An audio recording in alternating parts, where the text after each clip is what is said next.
Hello everyone! So ayan nga, meron tayo ditong wireless mic.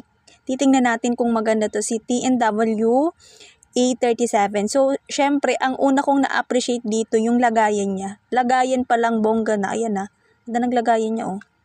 Pwede kayo mag-check out dito isang mic lang o kaya itong dalawang mic ang kasama. Tingnan nyo naman yan.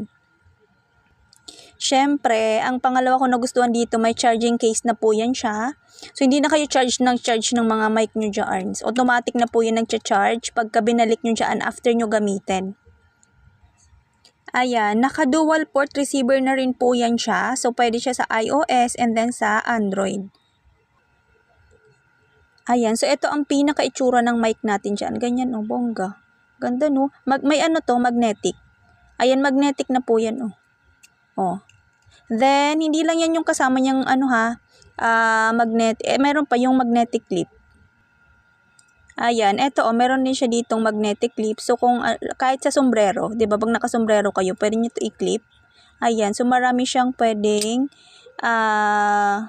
paglagyan, no. May kasama rin tong ano, lanyard. Ayan, may kasama rin po siyang lanyard diyan.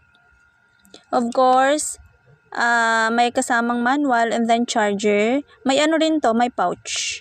Ayan, para hindi siya magasgas agad. Ayan, isa pa nga sa mga nagustuhan kong inclusion nito, si windproof cotton yarns. Ayan, so ganito itsura ng mic pag nakakonect na siya. Yan. Nakailaw siya dyan. Kung gusto niyo po i-on ang noise cancelling niya is, ipindutin niyo ng isang beses dito. Ayan, pindutin ng isang beses dyan, ma-on na po ang noise cancelling niya. Tapos, kung gusto niyo naman po i-mute, ayan, i-mute yung mic niya, pindutin niyo ng 2 beses. Ayan, wait lang. Pindot ng 2 times, ayan, naka-mute na yan. Then, meron tayong reverb mode ha. Yung reverb mode natin is, para siyang, nung trinay ko, para siyang may echo. Ayan, press niya lang ng 3 times. Ay, tanggalin muna natin yung mute niya ha. Ayan, press niyo ulit ng 2 times. Yan. Tapos, press ng 3 times para sa reverb mode. Ayan, as you can see, nagpa-flash siya dito. Oh. Nagpa-flash po siya dyan. Then, kung gusto niyo naman alisin ang reverb mode, press niyo ulit siya ng 3 times.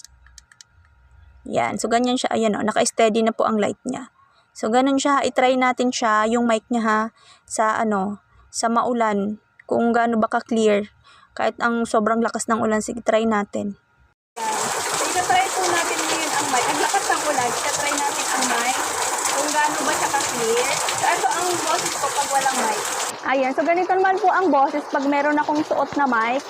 Ayan, then i-open natin ang noise cancelling. Tingnan natin ang difference niya. Ayan, so ganito naman ang boses pagka meron na po siyang, pag naka-open na ang noise cancelling. Ayan. Yan ang boses pagka walang mic.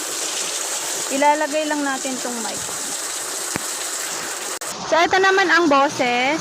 Ganito naman ang boses pagka meron ng mic. Wala pa tong noise cancelling, so i-on natin ang noise cancelling niya.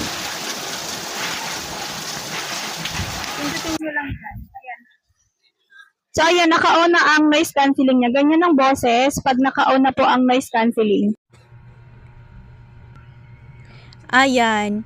May mga nabasa nga ako sa iba yung nagbe-feedback na hindi daw nagana sa kanila. So guys, try nyo i-open ang OTG ng ng cellphone nyo. Ito, tingnan nyo, hindi siya nagana, diba? Kahit nakasaksak na hindi siya nagana.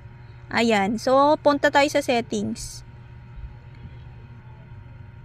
Tapos, ayan, pagpunta nyo sa settings, dito kayo sa more connections.